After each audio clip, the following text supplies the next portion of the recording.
Subscribe ಆಗಿ ನಮ್ಮ ಚಾನಲ್ಗೆ. ಹೊಸ ವಿಡಿಯೋಸ್ಗಾಗಿ ಬೆಲ್ ಐಕನ್ ಅನ್ನು ಕ್ಲಿಕ್ ಮಾಡಿ. ಹಾಯ್ ಫ್ರೆಂಡ್ಸ್, ಎಲ್ಲರಿಗೂ ನಮಸ್ಕಾರ. ಲಕ್ಷ್ಮೀ ಪಾಕಶಾಲೆ ಕಾರ್ಯಕ್ರಮಕ್ಕೆ ಸ್ವಾಗತ. ಇವತ್ತಿನ ದಿನ ನಾನು ಒಂದು ಪವರ್ಫುಲ್ ಕಷಾಯ ಮಾಡೋದು ಯಾವ ರೀತಿ ಅಂತ ತೋರಿಸ್ತಾ ಇದ್ದೀನಿ. ಈ ಕಷಾಯ ಕುಡಿಯೋದ್ರಿಂದ ಫ್ರೆಂಡ್ಸ್ ನಮ್ಮ ದೇಹದಲ್ಲಿನ ಇಮ್ಯುನಿಟಿ ಪವರ್ ತುಂಬ ಜಾಸ್ತಿ ಆಗುತ್ತೆ. ರೋಗ ನಿರೋಧಕ ಶಕ್ತಿ ಜಾಸ್ತಿ ಮಾಡೋದ್ರ ಜೊತೆಗೆ ನಮ್ಮ ದೇಹದಲ್ಲಿನ ವಿಷ ಪದಾರ್ಥಗಳನ್ನು ಹೊರ ಹಾಕುತ್ತೆ. ಈ ಕಷಾಯ ಕೊಡೋದ್ರಿಂದ ತುಂಬ ಅಂದರೆ ತುಂಬ ಪವರ್ಫುಲ್ ಕಷಾಯ ಅಂತಲೇ ಹೇಳಬಹುದು. ಮಾಡೋದು ಕೂಡ ತುಂಬ ಸುಲಭ. ಈ ಥರ ಕಷಾಯನ ಫ್ರೆಂಡ್ಸ್ ನೀವು ವಾರಕ್ಕೆ ಒಂದು 4ರಿಂದ 5 ಸಲ ಕುಡಿದ್ರೆ ತುಂಬ ಎನರ್ಜಿ ಬರುತ್ತೆ ಮತ್ತು ತುಂಬ ಲವಲವಿಕೆಯಿಂದ ಇರ್ತೀರ. ಮತ್ತು ಅದಲ್ಲದೆ ಕೆಮ್ಮು, ಕಫ, ನೆಗಡಿ, ಶೀತ, ನಮ್ಮ ದೇಹದಲ್ಲಿನ ಏನೇ ರೋಗಗಳಿದ್ರೂ ಫ್ರೆಂಡ್ಸ್ ಈ ಥರ ಕಷಾಯ ಕುಡಿಯೋದ್ರಿಂದ ಕಡಿಮೆ ಆಗುತ್ತೆ. ಖಂಡಿತ ನೀವು ಕೂಡ ತಪ್ಪದೇ ಒಂದು ಸಲ ಈ ಥರ ಕಷಾಯನ ಟ್ರೈ ಮಾಡಿ ನಿಮ್ಮ ಮನೆಯವ್ರಿಗೂ ಕುಡಿಸಿ ನೀವು ಕೂಡ ಕುಡೀರಿ ಅಂತ ಹೇಳ್ತಾ ಬನ್ನಿ. ಆಗಿದ್ದರೆ ಈ ಕಷಾಯ ಮಾಡೋದು ಯಾವ ರೀತಿ ಅಂತ ನೋಡೋಣ. ಮೊದಲೇದಾಗಿ ಒಂದು ಕಲ್ಲಿನ ಕುಟ್ಟಣಿಕೆ ತಗೊಳ್ಳಿ. ಅದಕ್ಕೆ ನೀವಾಗ 1 ಟೀ ಸ್ಪೂನಷ್ಟು ಧನಿಯಾ ಬೀಜ ಹಾಕ್ಕೊಳ್ಳೋಣ.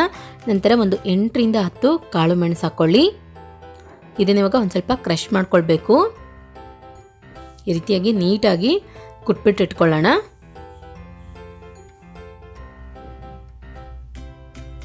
ನೋಡಿ ಫ್ರೆಂಡ್ಸ್, ಈ ರೀತಿಯಾಗಿ ಸ್ವಲ್ಪ ಕ್ರಷ್ ಮಾಡಿಬಿಟ್ಟು ಇಟ್ಕೊಂಡಿದ್ದೀನಿ ನಾನಿಲ್ಲಿ. ಇದನ್ನ ಇವಾಗ ತೆಗೆದ್ಬಿಟ್ಟು ಒಂದು ಬೌಲ್ಗೆ ಹಾಕ್ಕೊಳ್ಳಿ.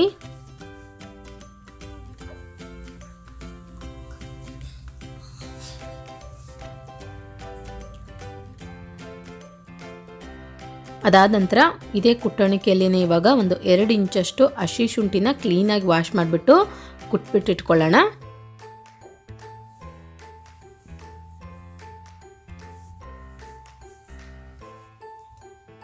ನೋಡಿ ಇವಾಗ ಈ ರೀತಿಯಾಗಿ ಕುಟ್ಬಿಟ್ಟು ಇಟ್ಕೊಂಡಿದ್ದೀನಿ ನಾನಿಲ್ಲಿ. ಇದನ್ನ ಇವಾಗ ತೆಗೆದ್ಬಿಟ್ಟು ಒಂದು ಬೌಲ್ಗೆ ಹಾಕ್ಕೊಳ್ಳಿ.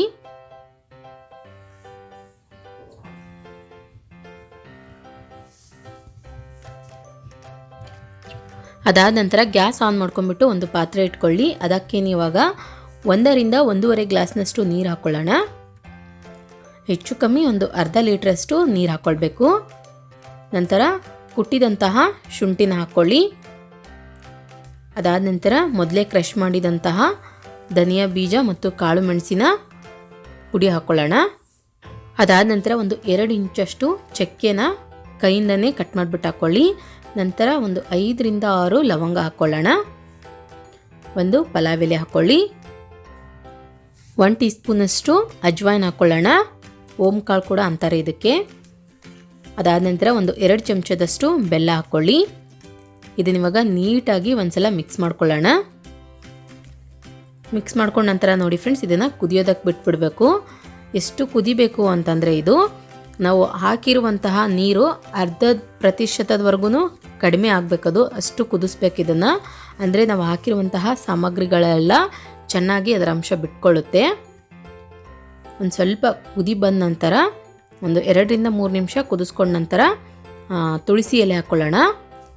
ತುಳಸಿ ಎಲೆ ಕ್ಲೀನಾಗಿ ವಾಶ್ ಮಾಡಿಬಿಟ್ಟು ಕೈಯಿಂದನೇ ಕಟ್ ಮಾಡಿಬಿಟ್ಟು ಹಾಕ್ಕೊಳ್ಳಿ. ಅದಾದ ನಂತರ ಒಂದು ಚಿಟಿಕೆಯಷ್ಟು ಅರಿಶಿಣ ಪುಡಿ ಹಾಕ್ಕೊಳ್ಳೋಣ. ಅರಿಶಿಣ ಪುಡಿ, ತುಳಸಿ ಹಾಕಿದ ನಂತರ ನೋಡಿ ಒಂದ್ಸಲ ಚೆನ್ನಾಗಿ ಮಿಕ್ಸ್ ಮಾಡ್ಕೊಳ್ಳಿ. ಮಿಕ್ಸ್ ಮಾಡ್ಕೊಂಡ ನಂತರ ಪೂರ್ತಿ ಫ್ರೆಂಡ್ಸ್ ನಾವು 1ರಿಂದ 1.5 ಗ್ಲಾಸ್ನಷ್ಟು ಏನು ನೀರು ಹಾಕಿರ್ತೀವಿ ಅದು ಪೂರ್ತಿ ಅರ್ಧ ಗ್ಲಾಸ್ ಬರಬೇಕು. ಅಲ್ಲಿವರೆಗೂ ಚೆನ್ನಾಗಿ ಕುದಿಸ್ಬೇಕು ಇದನ್ನು. ಮತ್ತು ಈ ಥರ ಕಷಾಯನ ಬೆಳಗ್ಗೆ ಎದ್ದ ತಕ್ಷಣ ಫ್ರೆಂಡ್ಸ್ ನೀವು ಯಾರಿಗೆಲ್ಲ ಶೀತ ಬೇಗ ಕಡಿಮೆ ಆಗಲ್ಲ, ತುಂಬ ಕೆಮ್ಮು ಇದೆ, ಕಫ ಇದೆ ಅನ್ನೋರು ಬೆಳಗ್ಗೆ ಎದ್ದ ತಕ್ಷಣ ಈ ಥರ ಕಷಾಯ ಮಾಡಿ ಒಂದು ವಾರ ಕಂಟಿನ್ಯೂ ಆಗಿ ಕುಡಿದ್ಬಿಟ್ರೆ ಖಂಡಿತ ನಿಮಗೆ ಇರೋ ನೆಗಡಿ ಆಗಿರ್ಬೋದು, ಶೀತ ಆಗಿರ್ಬೋದು ಎಲ್ಲ ಕಡಿಮೆ ಆಗುತ್ತೆ. ನೋಡಿ ಇವಾಗ ಇದು ಅರ್ಧದಷ್ಟು ಕಡಿಮೆ ಆಗಿಬಿಟ್ಟು ಇಲ್ಲಿ ಕಷಾಯ ರೆಡಿಯಾಗಿದೆ. ನಂತರ ಗ್ಯಾಸ್ ಆಫ್ ಮಾಡ್ಕೊಂಡ್ಬಿಟ್ಟು ಇದನ್ನ ಇವಾಗ ಸರ್ವ್ ಮಾಡ್ಕೊಳ್ಳೋಣ. ಮಕ್ಕಳಿಗಾದರೂ ಫ್ರೆಂಡ್ಸ್ ಕುಡಿಸ್ಬಹುದು ನೀವು. 10 ವರ್ಷ ಮೇಲ್ಪಟ್ಟ ಮಕ್ಕಳಿಗೆ ಈ ಥರ ಕಷಾಯನ ಆರಾಮಾಗಿ ಕುಡಿಸಿ. ತುಂಬ ಖಾರವಾಗಿ ತುಂಬ ಸ್ಟ್ರಾಂಗ್ ಇರುತ್ತೆ ಕಷಾಯ. ಇವಾಗ ಸದ್ಯದ ಪರಿಸ್ಥಿತಿ ಅಂತಂದರೆ ತುಂಬ ಎಲ್ಲ ಕಡೆನೂ ಕೋವಿಡ್ ಜಾಸ್ತಿ ಇದೆ ಫ್ರೆಂಡ್ಸ್. ನಾವು ಮನೆಯಲ್ಲೇ ಇದ್ಬಿಟ್ಟು ಸೇಫ್ ಆಗಿದ್ದು ಈ ರೀತಿಯಾಗಿ ಕಷಾಯನ ಮಾಡಿಬಿಟ್ಟು ಕುಡಿಯೋದ್ರಿಂದ ನಮ್ಮ ಆರೋಗ್ಯನೂ ಚೆನ್ನಾಗಿರುತ್ತೆ ಮತ್ತು ನಮಗಿರುವಂತಹ ಇಮ್ಯುನಿಟಿ ಪವರ್ ಕೂಡ ಜಾಸ್ತಿ ಆಗುತ್ತೆ. ಕೋವಿಡ್ ಅಂತಂದರೆ ಮೇನ್ ಗಂಟ್ಲು ಸಮಸ್ಯೆ ಆಗಿರೋದ್ರಿಂದ ಇದು ಕಷಾಯ ಗಂಟ್ಲಿಗೆ ತುಂಬ ಅಂದರೆ ತುಂಬಾ ಬೆನಿಫಿಟ್ ಆಗಿದೆ. ನೋಡಿದ್ರಲ್ಲ ಯಾವ ರೀತಿಯಾಗಿ ನಾವು ಮನೆಯಲ್ಲೇ ತುಂಬ ಸ್ಟ್ರಾಂಗ್ ಆಗಿ ಮತ್ತು ಆರೋಗ್ಯಕರವಾದ ಕಷಾಯನ ರೆಡಿ ಮಾಡ್ಕೊಳ್ಳೋದಂತ.